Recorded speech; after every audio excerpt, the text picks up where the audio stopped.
Thank you once again for joining us at Historic Investments. Today we're going to explore the FN 1900. No, not the classic 1900 as made by FN, but Chinese copies of the FN 1900 as made during the era of the Chinese Civil War from 1916 to 1949. One of the most amazing things about this group of pistols is not the differences in marking, it's not the physical differences in their final machining, but the fact that every single one is serial number 26063. That's right, every one is 26063. By US standards, that's amazing. But for the Chinese practice at the time, maybe not so surprising. Let's explore this further and jump right in. Although we're all familiar with our Civil War that lasted 4 years, ours literally paled into insignificance compared to the conflict in China that lasted 30 years and involved millions of soldiers. All needed arms, lots of arms. And at least at first, the arms were largely supplied by FN in Belgium and Mauser in Germany. One of the most popular FN pistols was the 1900. It's really a great gun. Small, compact, loaded indicator, easily accessible thumb safety, and exceedingly reliable. The problem is it proved to be fairly expensive and transportation times were not acceptable. So the Chinese set up their own indigenous production. The question that now confounds US collectors is, why were so many of these pistols given the same serial number, 26063? A conundrum that remains unanswered. What is interesting, at least for collectors now, is just how many configurational changes appear on the guns with the same serial numbers. So let's go ahead before making you seasick with this video and examine a number of different pistols. So here's a copy that's quite close to the original FN 1900. It's got a picture of a small pistol right here on this left side plate. It's marked Browning patent. It's got a straight front strap and back strap. But there are a few differences. For example, look right here. We see Fabrique, Fabrique, Fabrique, Fabrique, and that's pretty common when you're looking at Chinese copies, is to have a single word or a series of words repeated numerous times. Also, if you take a look at the proofs, they're not quite right, but look at that. As mentioned, here we are, serial number 26063. Okay, let's take a look at another one. This one's a little bit easier to spot. Why is that? Well, it doesn't have the encircled pistol within an oval. It now has a Mauser banner there. Why is that? Because Mauser products were held in high esteem. But it does have National, which is a reference to Fabrique Nationale, and it does have a litany of repeated words, which in this case is hairstyle, repeated many times along the slide on top of that side plate. Also a couple of other giveaways. Here, there's some markings on top of the rear sight. There's some serrations around the loaded indicator. And of course, we've got a decoratively embellished safety lever. But the grip straps are straight, and the manner of magazine retention is the same as the original FN 1900. Let's look at another variation. How about this one? This one's got basically the mechanism is the same, but it's got a curved back strap. Notice also that the safety lever has been differently contoured. Again, it's got a nice marking on the side plate with a small pistol in the oval. Doesn't have Browning patent. This one says Brownings, plural. Just to make sure that there's no discussion as to, or no second thoughts as to where this gun was manufactured, look at that. It's marked Belgium right on top of the rear sight. Again, just to make sure that I'm not fooling you guys, here's the serial number 26063. Another example, also with the curved grip strap. This one says Brownings on the side plate. Nice safety lever, fairly close to the original. No markings at all on top of the sight. Again, our usual serial number, 26063. How about this one? If you like the 1900 pattern, but you're interested in a little bit of a fancier gun, again, this one's got Mauser markings on the side plate. It's got a serrated lever, which is decoratively embellished and strawed. Some very pleasing serrations on the rear sight, which of course does not have a sight notch, so this whole assembly here is more decorative than practical, with our favorite serial number 26063.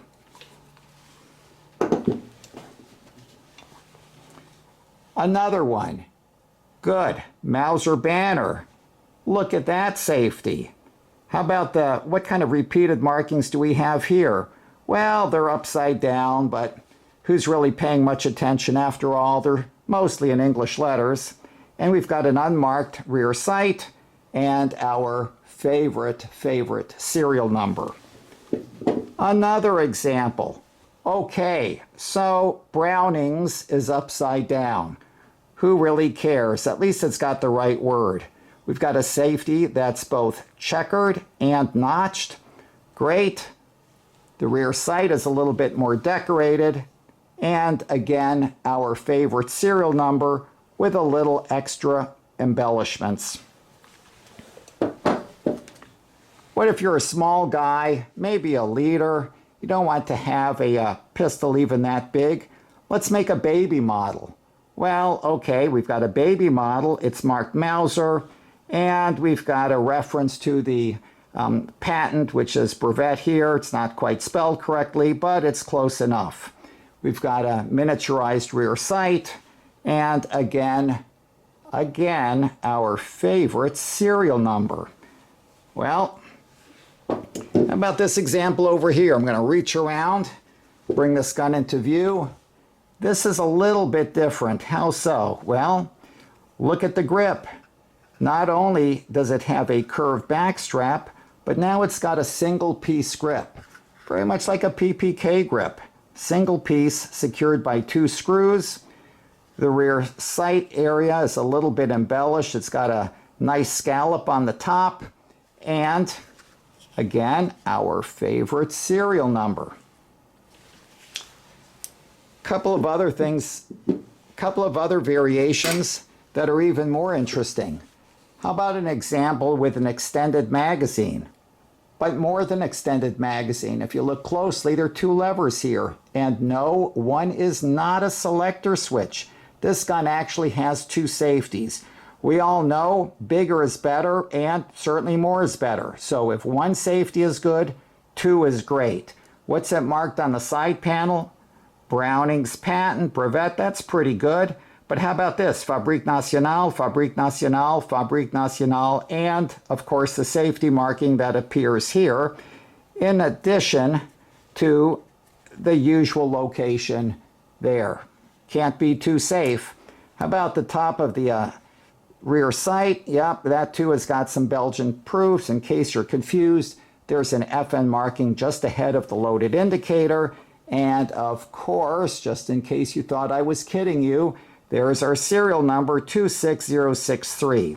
Now, what about if you'd like a space-age looking gun? How about cutting away a few unnecessary parts? Well, here's a really interesting example. Early configuration in terms of the straight front and back strap. It's got the very cool Mauser banner on the side plate, Browning's patent, of course the best of all worlds. It's got the picture of the encircled pistol, not on the side plate, but on the front of the slide.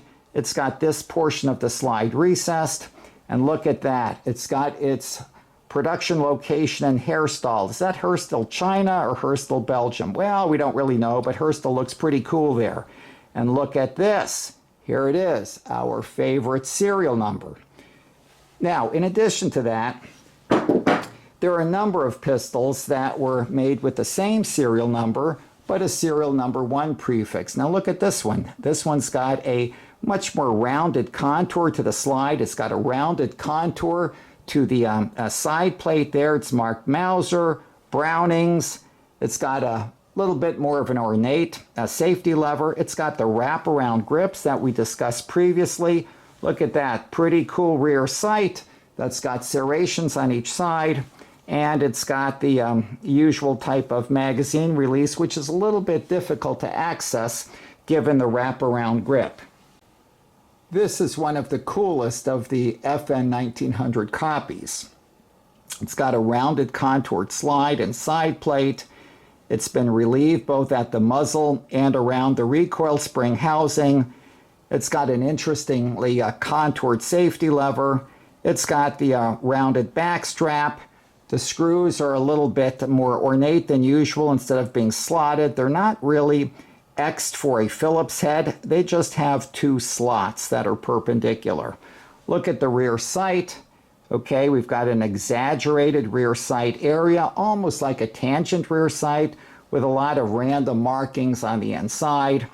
And in this case, I'm deviating a little bit. The number is not 26063, but it's 126053. Okay, so what's in a few numbers? Clearly the artisan got excited, a little carried away, and maybe grabbed the wrong dies. One of the most popular pistols was the FN 1900.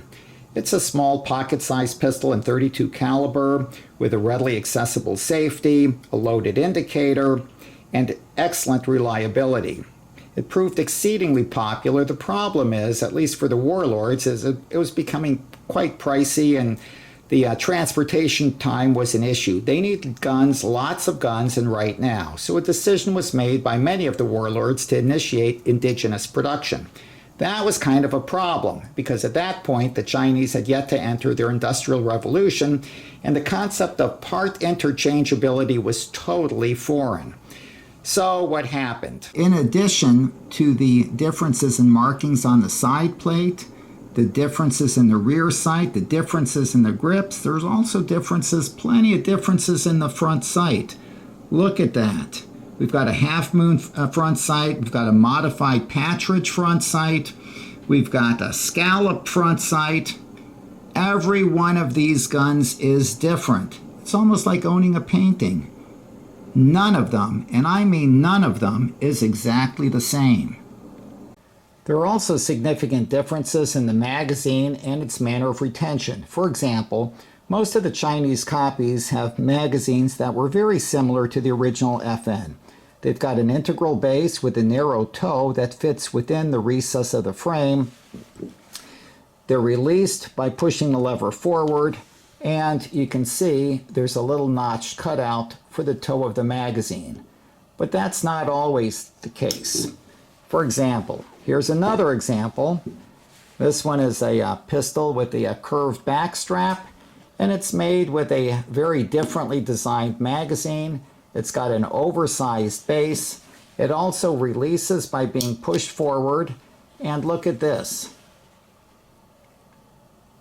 There's no recess in the front, so this frame was made specifically for that particular kind of magazine.